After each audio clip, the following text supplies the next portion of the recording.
Jangan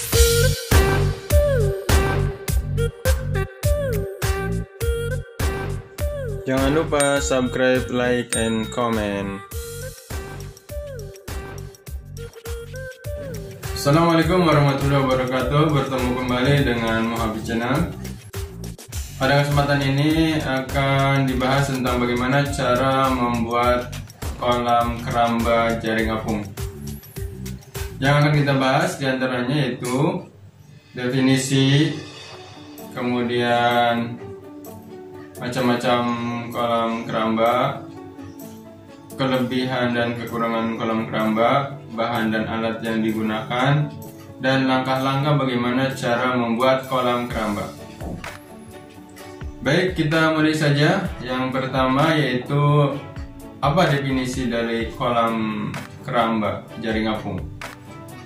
Yaitu adalah salah satu wadah budidaya ikan dengan menggunakan jaring yang ditempatkan di badan air dalam seperti sungai, waduk, atau danau dan laut. Jadi dia ditempatkan di perairan atau air yang dalam sehingga jaringnya ini bisa mengambang seperti itu. Kemudian berikutnya yaitu macam-macam keramba jaring apung. Ada keramba yang rangkanya terbuat dari pipa. Ini biasanya untuk keramba yang sederhana di sungai-sungai kecil atau di waduk-waduk kecil. Nah, yang kedua yaitu keramba rangka kayu atau bambu. Yang lebih umum menggunakan bambu biasanya. Dan yang ketiga, keramba rangka besi plat. Nah, ini memang lebih kuat, usianya 4-5 tahun, tapi biayanya lebih relatif mahal dibandingkan dengan yang bambu. Kalau yang bambu usianya 1,5-2 tahun saja. Berikutnya itu tentang kelebihan dari jaring apung atau kolam keramba ini. Yang pertama, tersedianya pakan tambahan karena airnya di danau atau di sungai yang mengalir dan alami, maka kemungkinan adalah pakan tambahan masuk ke dalam jaring tersebut dan bisa dimakan oleh ikan-ikan tersebut. Kemudian yang kedua, lebih hemat pakan. Tadi karena apa? Karena ada pakan-pakan alam yang masuk ke dalam jaring tersebut. Kemudian yang ketiga yaitu lebih aman dari banjir. Jadi kalau di kolam biasa banjir maka meluap, ketika banjirnya besar ya, kemudian meluap maka ikan-ikan akan terbawa hanyut dan itu menimbulkan kerugian. Yang keempat yaitu ketersediaan air langsung dari alam. Jadi dengan menggunakan kolam keramba jaring apung ini, air itu tidak perlu mengisi. Jadi tidak perlu biaya lagi untuk mengisi air karena airnya sudah tersedia di danau atau di sungai.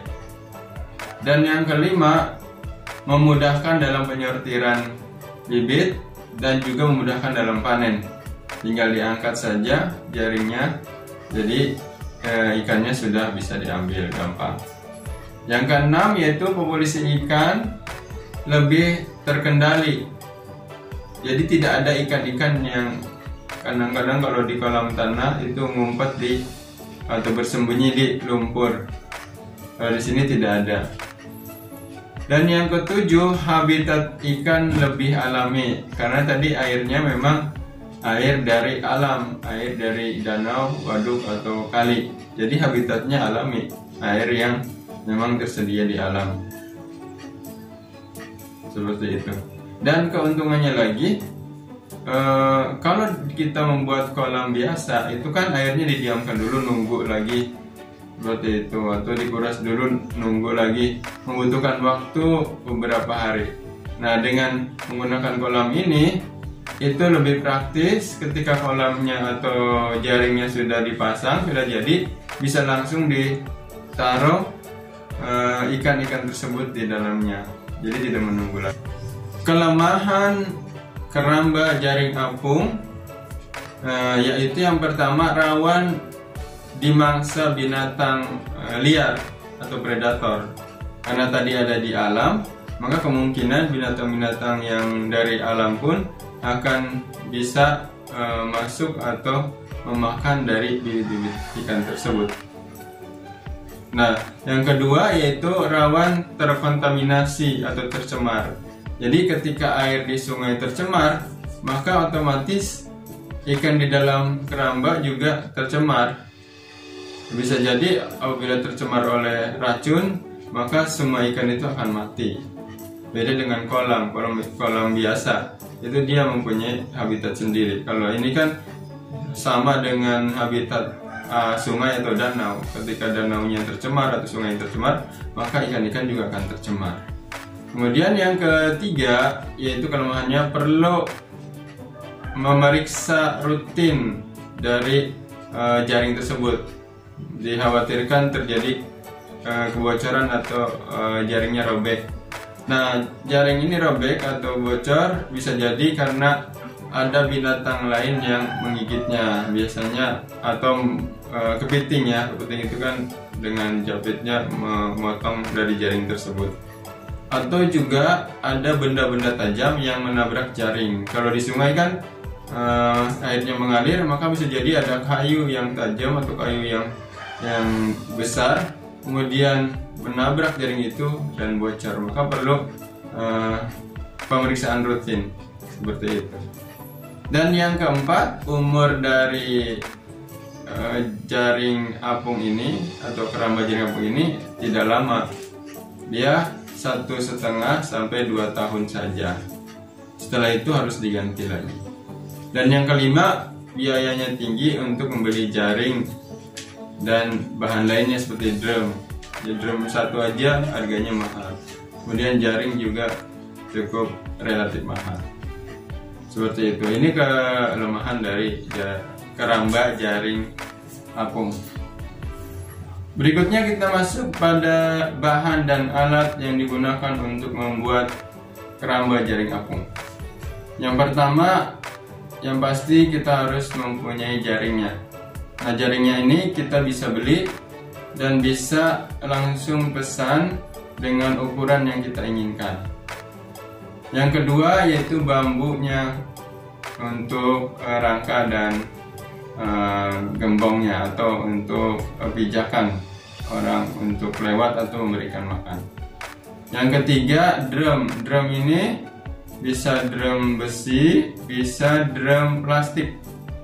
Tapi yang lebih awet drum plastik karena tidak karatan. Kemudian yang keempat jangkar untuk menahan supaya kolam itu tidak terbawa arus atau tidak terbawa oleh gelombang kalau di laut. Yang kelima yaitu palu untuk memaku bambu tersebut. Yang keenam tang untuk mengikat dengan kawat jika menggunakan kawat. Yang ketujuh ijuk atau kawat untuk mengikat dari bambu tersebut.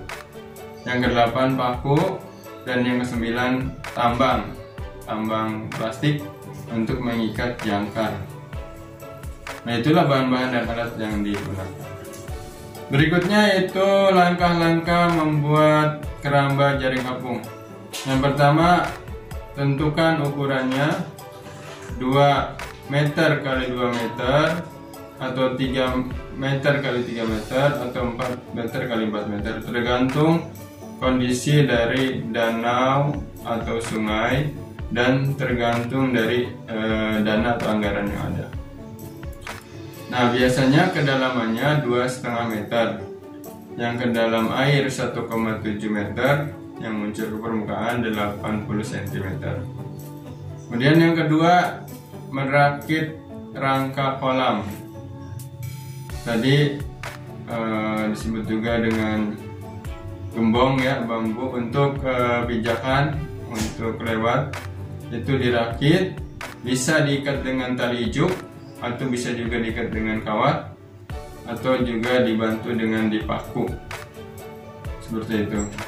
Nah, biasanya umurnya tadi 1,5 sampai 2 tahun saja kalau menggunakan bambu. Nah, kalau orang yang mempunyai uang banyak, dana banyak, bisa menggunakan plat besi yang dielas ya, itu lebih awet, 4 sampai 5 tahun umurnya. Yang ketiga yaitu memasang pelampung dari drum besi atau drum plastik. Tadi yang lebih awet supaya tidak karatan dari drum plastik. Dipasang di sudut-sudutnya supaya bisa mengambang rangkanya atau gembong bambunya itu. Dan yang keempat, memasang jaring. Jaring itu terbuat dari bahan polietilin. Bahan polietilin yaitu bahan yang biasa digunakan untuk jaring apung. Dengan mata jaring yang disesuaikan. Terdapat jaring rapat di bawahnya. Jadi sebelum dasar dari jaring itu ada jaring rapat di bawahnya, jaraknya sekitar 50 cm. Nah, tujuannya apa atau fungsinya apa? Untuk menahan pakan atau pelet yang belum dimakan oleh ikan, sehingga tidak hilang atau tidak kabur ke bawah. Dan yang terakhir yaitu ya, memasang jangkar. Tadi fungsinya jangkar supaya jaringnya tidak terbawa arus atau terbawa gelombang. Ini jangkar beratnya sekitar 200 sampai 250 kg. Nah, jangkar ini dipakai atau digunakan pada perairan besar, sungai besar atau danau besar. Ini perlu menggunakan jangkar supaya tidak terbawa arus. Nah, bisa menggunakan jangkar dari besi, bisa menggunakan jangkar dari besi atau menggunakan beton yang terbuat dari beton. Nah, dengan tadi beratnya 200 sampai 250 kg. Nah, ini satu jangkar dan dipasang di pojok-pojoknya. Seperti itu. Tapi pada perairan sungai kecil atau waduk kecil, biasanya dia tidak menggunakan jangkar, dia menggunakan ambang yang diikat ujung-ujungnya dan diikatkan ke tepi sungai atau waduk supaya dia tidak terbawa arus. Nah, itulah langkah-langkah membuat keramba jaring apung. Semoga bermanfaat. Bagi yang ingin mencoba untuk mempraktekannya, silahkan. Yang terutama yang daerah-daerahnya dekat dengan sungai besar atau dengan waduk atau dengan danau, atau mungkin juga yang di laut untuk budidaya ikan laut. Itu saja, terima kasih. Assalamualaikum warahmatullahi wabarakatuh.